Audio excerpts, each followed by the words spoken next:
அவர் சொல்றாரு பேசுறப்ப நான் கேட்டேன், அப்படி போய் அவமரியாதை ஆயிட்டா அதனால அப்படின்னு சிந்திச்சாங்க.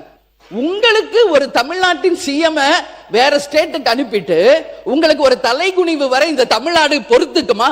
நாங்க எல்லாரும் சும்மா இருப்போமா? உங்களுக்கு அப்படி ஒரு தலைகுனிவு வந்தால் ஒட்டுமொத்த தமிழ்நாடும் வெகுண்டெழும். எங்கள் முதல்வரை அவமதிப்பதற்கு எந்த அதிகாரமும் கர்நாடகாவுக்கு இல்லை என்று ஒட்டுமொத்த எதிர்கட்சிகளும் தமிழ்நாடு மக்களும் உங்க பின்னாடி நிப்பாங்க.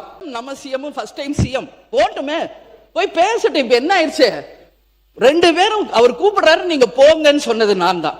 பட் இப்போ என்னவோ அவங்க வர வேணான்ட்டாரு. ரைட், போல. நான் என்ன சொல்றேன், ஏன் போக கூடாதுன்றீங்களா? போங்க. யாருக்காக போறாங்க? நம்ம மக்களுக்காக, நம்ம விவசாயிகளுக்காக போறாங்க.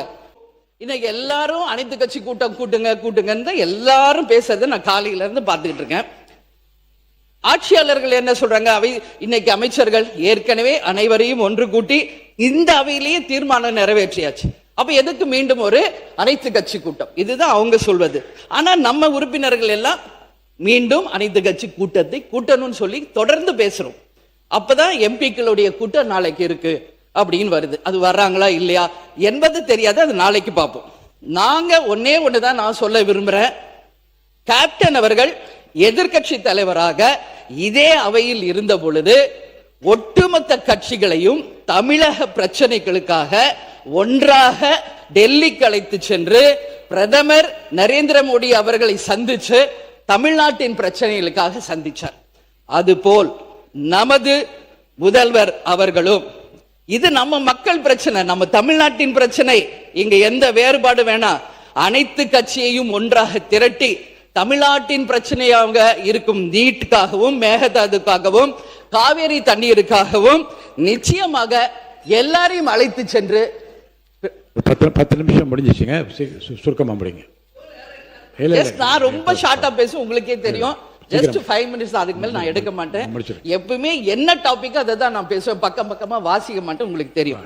சோ கண்டிப்பாக பிரைம் மினிஸ்டர் சந்திச்சு நம்ம தமிழ்நாட்டு பிரச்சனைகளுக்காக பேச வேண்டும் என்று ஒரு அவையில என்னுடைய பதிலை நான் சொல்ல கடமைப்பட்டிருக்கிறேன். அதே மாதிரி இந்த பட்ஜெட்ல ஒட்டுமொத்த விவசாயிகள் மக்கள் எதிர்பார்த்தது விவசாயிகளினுடைய கடன் முழுமையாக தள்ளப்படும் அப்படின்றத எதிர்பார்த்தாங்க.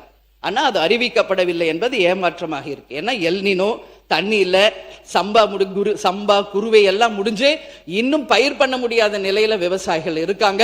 இந்த நிலையில் முழு கடன் தள்ளுபடி இல்லை என்பது அனைவருக்கும் ஒரு ஏமாற்றம். நிச்சயம் அரசு இதை கவனத்தில் கொள்ள வேண்டும் என்பதை நான் கேட்டுக்கொள்கிறேன். அதே போல இங்க நாம எல்லாருமே இப்ப என்ன பேசணும்னா, கடன் வாங்குறத பத்தியே தான் எல்லாரும் பேசிட்டு இருந்தாங்க. நான் பார்த்தேன், ஒரு தலையின் மீதும் 1,28,800 ரூபாய் கடன் தமிழ்நாட்டில் இருக்கு. மோர் தென் 10 lakhs crores ஒரு இன்னைக்கு தமிழ்நாடு கடன்ல இருக்கு. இது ஏற்கனவே இருந்த ஆட்சியில இருந்து வந்தது என்பதை பினான்ஸ் மினிஸ்டர் சொன்னாரு, எல்லாமே கேட்டோம். இது கடன் நம்ம கடனை பத்தி பேசுறோம். இது யார் மேலேயுமே நம்ம தப்பு சொல்ல முடியாது. ஏன்னா ஸ்கூல்ல இருந்து நம்ம டீச்சர்ஸ எப்படி கடன் வாங்கி கணக்கு போடணும் தான் நம்மளுக்கு சொல்லி கொடுத்துருக்காங்க. எப்படி பக்கத்துல கடன் வாங்கணும், இது எப்படி சால்வ் பண்ணணும்னே நம்மளுக்கு சொன்னதுனாலே என்னவோ இன்னைக்கு ஒவ்வொரு குடும்பமும் நம் தமிழ்நாடு கடன்லயே போயிட்டு இருக்கு. ஆனால் இதே ஜப்பான் போன்ற நாட்டில் பாத்தீங்கன்னா எப்படி கடன் வாங்கி அந்த மேத்தமெட்டிக்ஸ் சால்வ் பண்ணணும்னு சொல்ல மாட்டாங்களாம். அதுக்குள்ளேயே சால்வ் பண்ணி கடனே வாங்காத ஒரு மேத்தமெட்டிக்ஸ்ல அங்க பயிற்சி பண்றாங்க. சோ உயர்கல்வி அமைச்சர் அவர்களே, கொஞ்சம் கடன் வாங்காம ஸ்டூடெண்ட்ஸ் ஸ்கூல் லெவல்ல இருந்து நீங்க பிராக்டிஸ் கொடுக்கணும்னு சொல்லி நான் கேட்டுக்கிறேன்.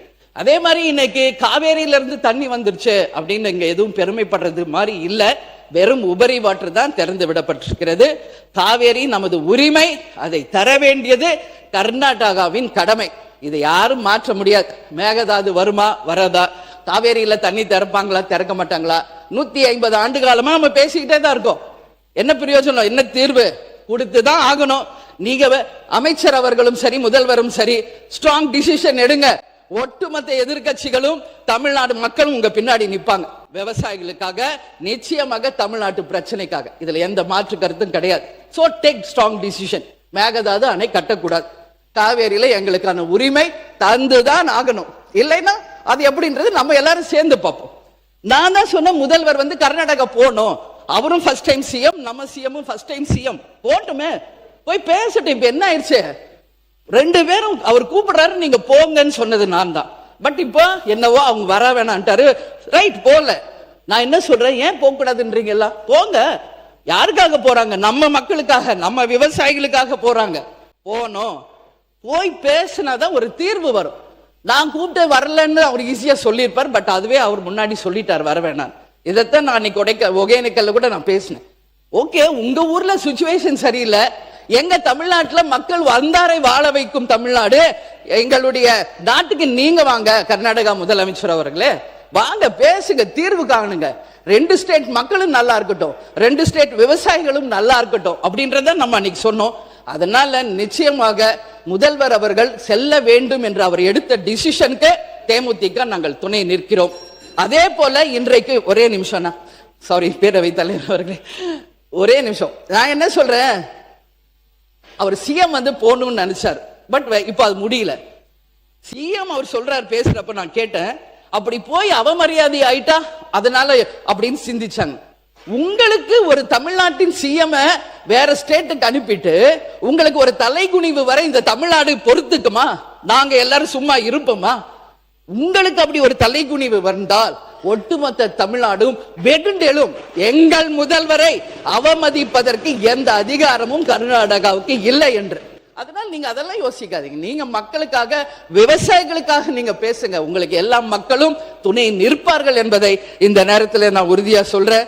அதே மாதிரி இந்த பஞ்சபூதங்களும் யாருக்கும் சொந்தம் இல்லை, எல்லாருக்கும் பொதுவானது. எந்த இயற்கையும் யாரும் கட்டுப்படுத்த முடியாது. இன்னைக்கு அடம் போன ஃபுல் ஆயிடுச்சு, இல்லைன்னா டேம் உடையணும்னு திறந்து விடுறாங்க, இல்லைன்னா திறக்க மாட்டாங்க. உங்க உபரி வாட்டர் எங்களுக்கு வேணாம், எங்கள் உரிமையை தான் நாங்கள் கேட்கிறோம்.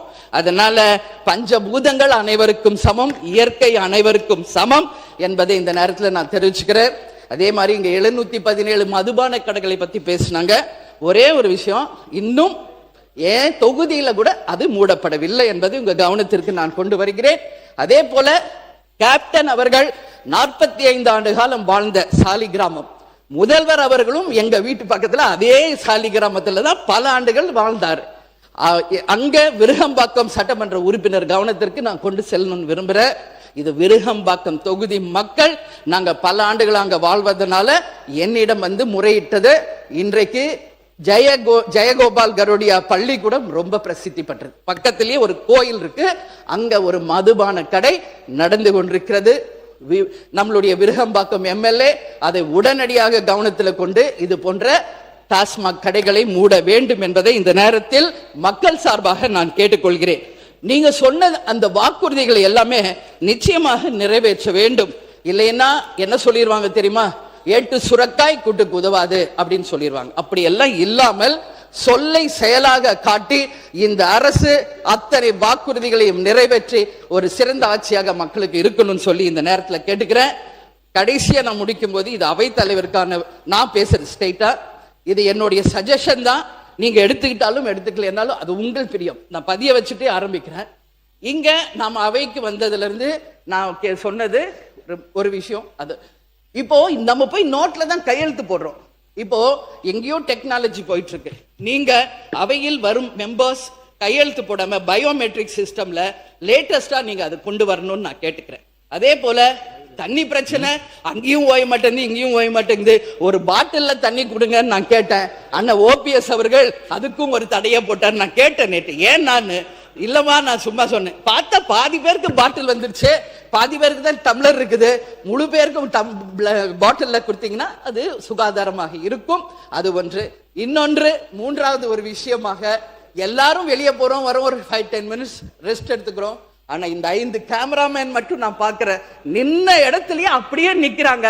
ஒரு இயற்கை உபாதைக்கு ஒரு தண்ணி கூட குடிக்க மாட்டேங்கிறாங்க. அவங்களுக்கும் நீங்க கொஞ்சம் சேஞ்ச் பண்ணி அவங்களுக்கும் நீங்க ஒரு கர்ட்டசியா எடுத்துக்கணும்னு சொல்லி இந்த நேரத்துல நான் என்னுடைய உரையை சொல்லி, நிச்சயமாக அனைவருக்கும் இந்த ஆட்சி ஒரு நல்லாட்சியாக அமையணும். அதே போல இன்னொரு முக்கியமான விஷயம், நாம வந்தவுடனே இரங்கல் தீர்மானம் நம்ம வாசிச்சீங்க, அது உண்மையிலேயே வரவேற்கத்தக்கது. இன்றைக்கு அதோடு கூட இந்தியாவின் பழமை மிக்க தலைவர், இந்த அவையில் 6 முறை முதலமைச்சராக அமர்ந்த கலைஞர் ஐயாவினுடைய நினைவு நாள். அந்த இரங்கல் செய்தியோட அவரையும் நாம் இன்றைக்கு நினைவு கூர்ந்திருந்தால் அவர் சார்ந்த கட்சிக்கு மட்டும் இல்லாமல் இந்த அவைக்கும் தமிழ்நாட்டுக்கும் ஒரு பெருமையாக ஒரு சிறந்த உதாரணமா எடுத்துக்காட்டாக இருந்திருக்கும். எனவே அவரது நினைவு நாளை இந்த அவையில் இரங்கல் செய்தியோட நீங்கள் நினைவு கூர்ந்திருந்தால் அந்த தலைவர்களுக்கு நாம் ஒரு மரியாதை செலுத்தியதற்காக ஒப்பாகும். அவர் மட்டும் இல்ல, நம்மை சுற்றி இருக்கின்ற புகைப்படங்களில் இருக்கின்ற எந்த ஒரு முதலமைச்சராக இருந்தாலும் அவர்களுடைய நினைவு நாளில் இந்த சிறப்புமிக்க அவையில அவர்களுடைய நினைவு நாளை நாம் நினைவு கூறும்போது இந்த அவைக்கும் ஒரு மாண்பு மரியாதை, அந்த தலைவர்களுக்கும் ஒரு மரியாதை, அந்த கட்சியை சார்ந்தவர்களுக்கும் அது ஒரு மரியாதை, மக்களுக்கும் அது ஒரு சிறந்த எடுத்துக்காட்டாக இருக்கும் என்று கூறி எனக்கு வாய்ப்பு கொடுத்த நமது பேரவை தலைவர் அவர்களுக்கு நன்றி கூறி விடைபெறுகிறேன். நன்றி, வணக்கம்.